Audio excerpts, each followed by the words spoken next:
What have we got today? A Retina IIc. What's its backstory? The customer bought this one on eBay. Sight unseen, of course. Wasn't expecting wonders, and wonders he certainly didn't get. I'm told it probably needs a new cocking rack. The lack of the leatherette patch on the base suggests that somebody may have been poking and prodding in there, we don't know.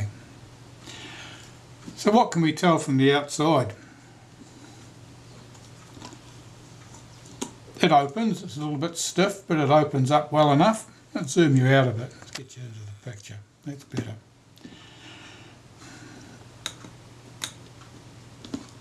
The film advance. Very reluctant, doesn't want to move past there, it's like there's an obstruction. Press the film release button at the top, no difference. See the way that sticks out, that's reluctant to go any further and it doesn't exactly spring back into place. So certainly something odd about the film advance. Oh, focus knob, that turns with great reluctance. I can tell you that the finder is nice and cloudy. You can hardly see through it. Looking at the front of the camera, you can see that this door is not at 90 degrees. When it's in a fully open position, that should be much more like 90 degrees here. So the door has been thumped in, the arms are probably bent. They don't look too bad. I've seen worse here lately, but that's certainly not right. So the only thing for it, I think, is to take the top off and see what mysteries lie under there. So I'll remove the rewind knob. That was a little bit loose.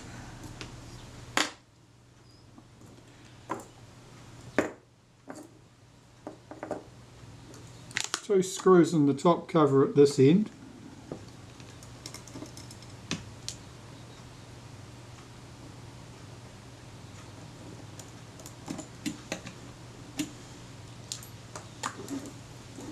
One at the end here, of course.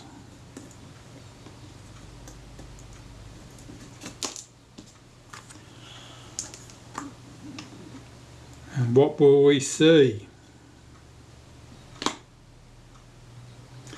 Okay, let's remove that for clarity. Rangefinder's chipped on the corner of the prism there. Typically that means that someone's been poking and prodding in here with a screwdriver. This screw holding this plate down, it's a chrome headed screw. That chrome screw normally fits on the end there. The one that was there is nickel plated. So someone has been in to the extent that they've had this screw out and put the wrong one back there. The cocking rack. The first tooth is bent over, it's doubled back, so it's unable to move any further forward. So the rack's damaged, no question about that. If we remove the rack, will the film advance otherwise work? That little post that the film release button rides on was loose. This screw is loose. Let's take that off. Now that other screw here, there's another screw here, let's get that out. That's loose as well.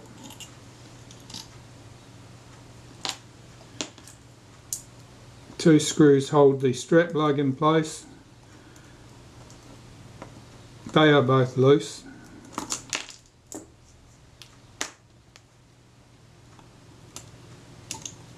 Slide that rack out. That was a little bit stiff in here, but probably a bit of dirt and grease. And the film advance, will it work now? No.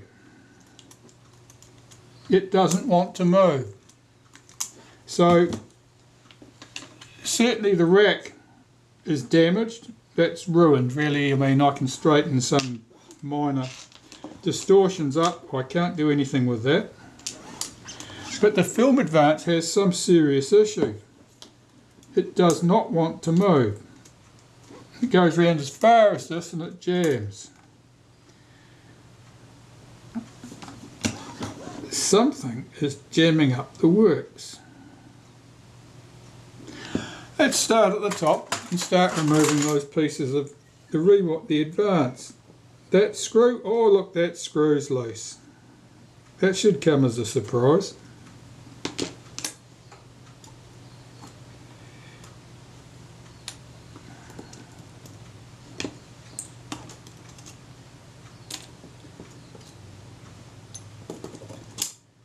Take that gear out.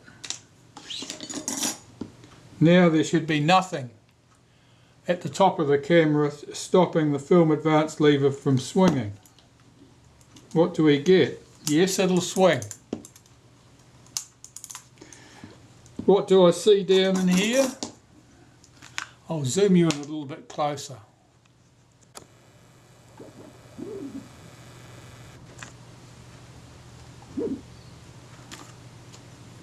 Sand. Lots and lots of sand. So that would have made it somewhat crunchy and reluctant to move. It doesn't really explain why it didn't move at all. Let's pop these pieces back in, see if we can get it to behave. It's always interesting to discover whether there is a physical problem, something broken that needs to be dealt to, or whether things have just been put together incorrectly. These parts are all quite worn, which may or may not cause a problem. This piece here, this little drive dog, needs to go on there.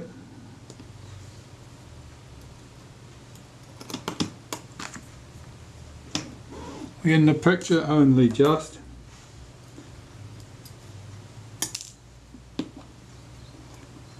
This washer goes on the top. The gear that drives the cocking rack goes on top of that.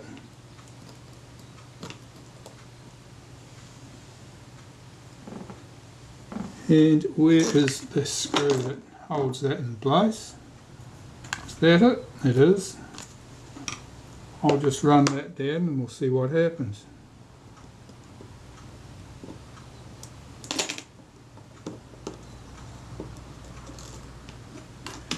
So we know that when the gears were not coupled,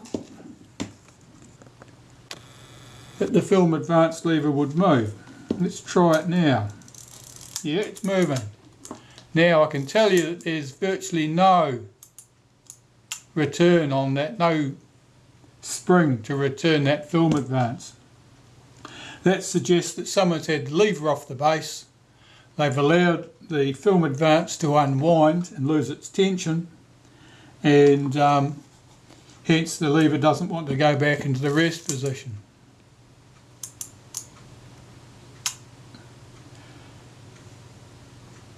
If that was cleaned, it might possibly return under its own steam. It's a bit hard to tell at the moment because it's so sandy. Alright, so we can tell from this that the camera is not permanently and totally dead, that potentially there's a going camera here, that it's going to need a shutter cocking rack, and as eBay purchases go, well, that's probably about the sort of thing that you find with monotonous regularity, particularly if you're a bottom feeder. If you're looking at the cheapest ones, well, price isn't always an indicator of quality, but it reflects something. If there's no competition for it, other people might know more than you do, or suspect more than you do. Right, well, I'll pull this thing to pieces, I think. I'm not sure you need the step by step. I'll bring you back if I see anything interesting. These screws are reluctant to come loose on the film advance lever, which suggests to me that they haven't been disturbed, and that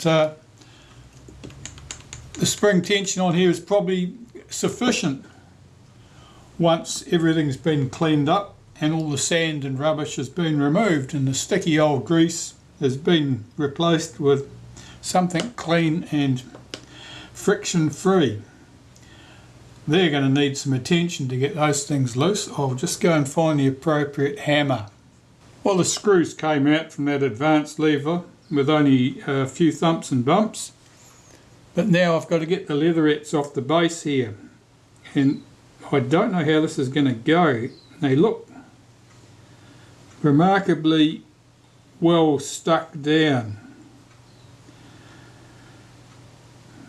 I would have been happy if there'd been a bit of corrosion under there and they'd be loose, but we'll find out if I can get under them.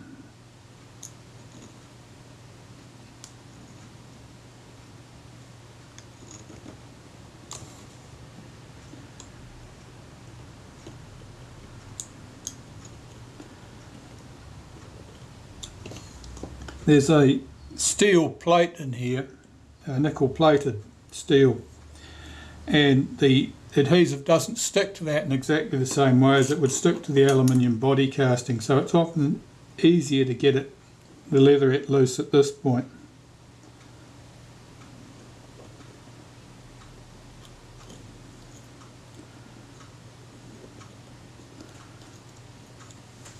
But it is well stuck.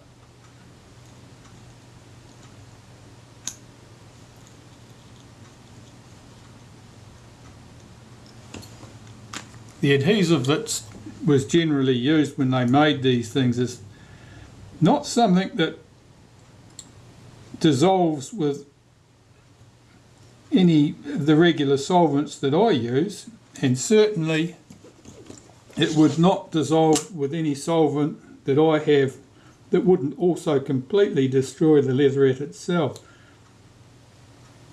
So it's always a bit of a challenge getting things, leatherettes off.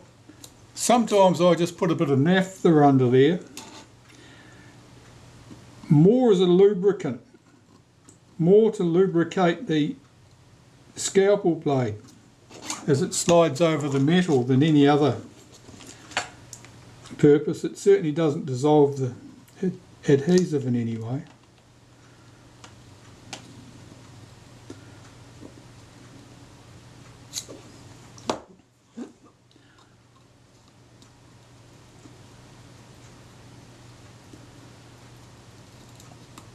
It's fair comment that getting the leatherettes off these cameras is often the most challenging part of the whole repair, because new leatherettes are generally unavailable. Aftermarket leatherettes are of varying quality, you could say, and certainly do not look like the originals. So if you start using aftermarket leatherettes, you're going to be replacing the entire set if you want a camera that matches.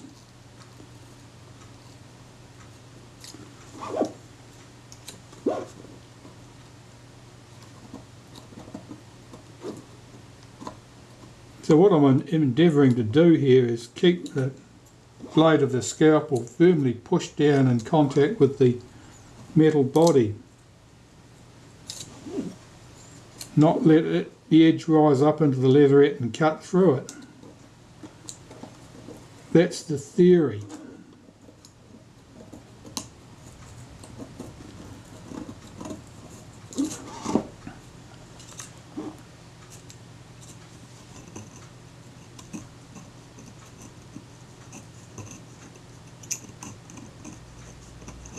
Okay, that's coming off fairly well. You'll notice I'm not letting the leatherette bend back on itself, because that would end up with a crease in it and that would be obvious. You'd have to do some disguise work afterwards. Right, I'm almost at the halfway point here.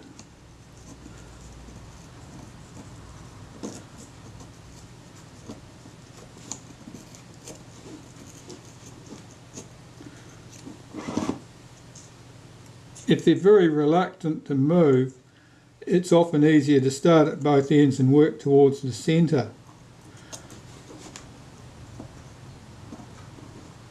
that here I think I can just continue working down the body.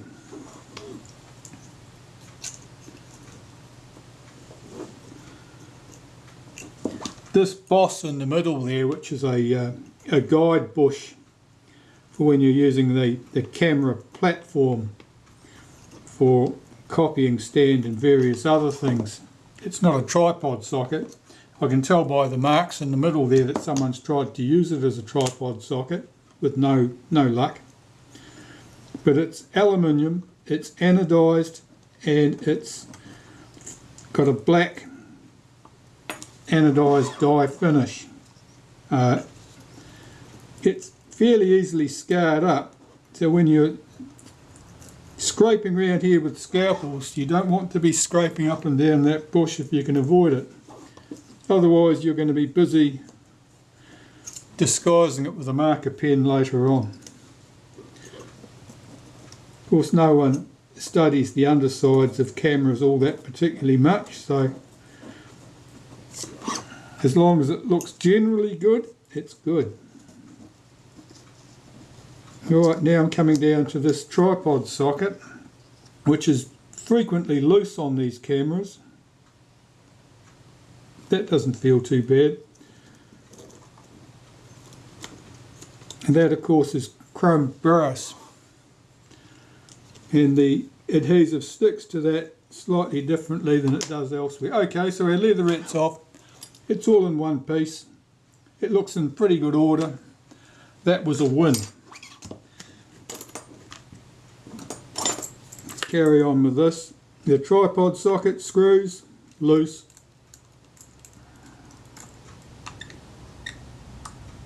Loose. Loose.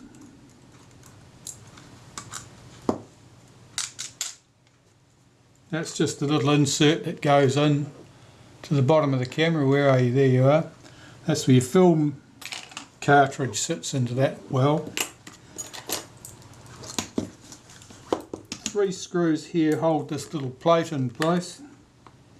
On later cameras there's a chrome trim that covers the entire base of the camera, and this piece is effectively incorporated in that chrome trim. This is an earlier example with aluminium body edges. That off, take that plate off.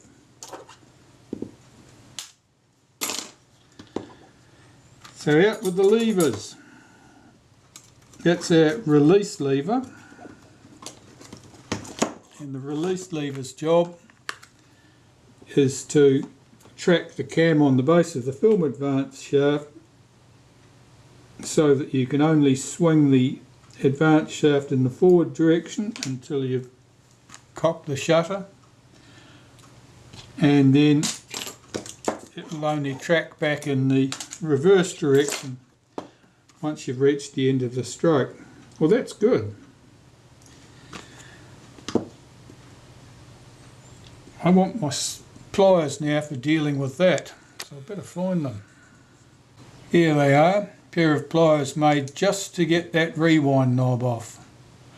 And basically they were achieved by buying the cheapest pair of pliers I could find, ones with substandard steel, cutting the nose back, sticking it in the vise, running a centre punch in between the jaws, and then running a drill bit down there of the appropriate size to burrow a little hole in the end. And it's just the right size to grab that rewind button.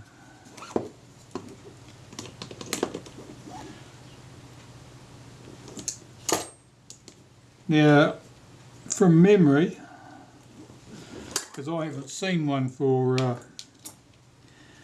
a long time, the Kodak tool that did this job was a small screwdriver basically.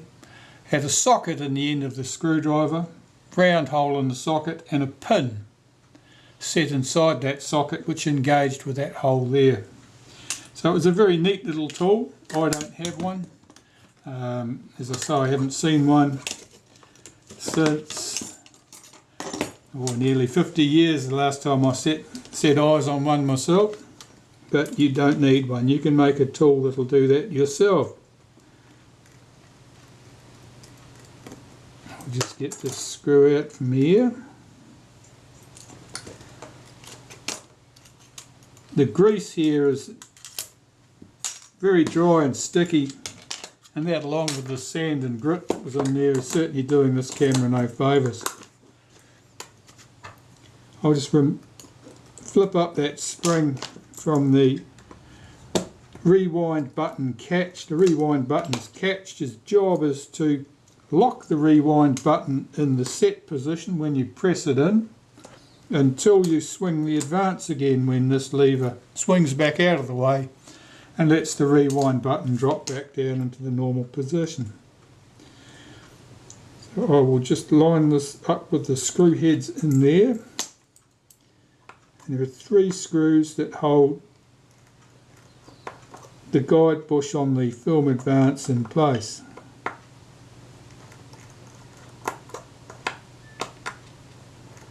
Everything has a gritty, sandy feel to it. Now that actually looks a lot cleaner than I was expecting to find, and it's remarkably free from grease.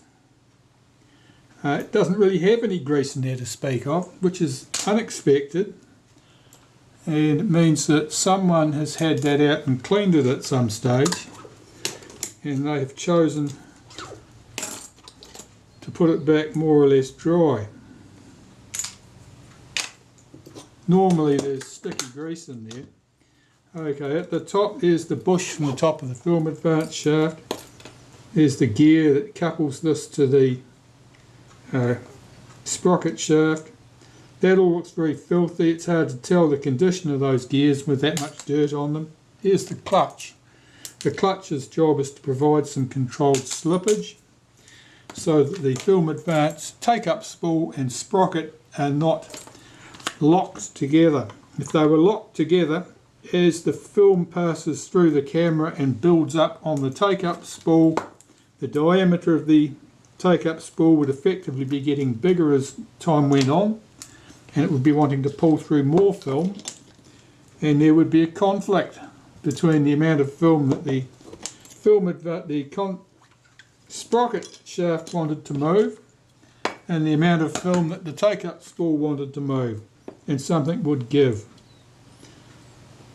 Well, those arms look a little bit bent perhaps, but mainly they're just covered in filth. They'll straighten up and they'll clean up. The camera is looking somewhat empty. I better get the shutter off the front of it.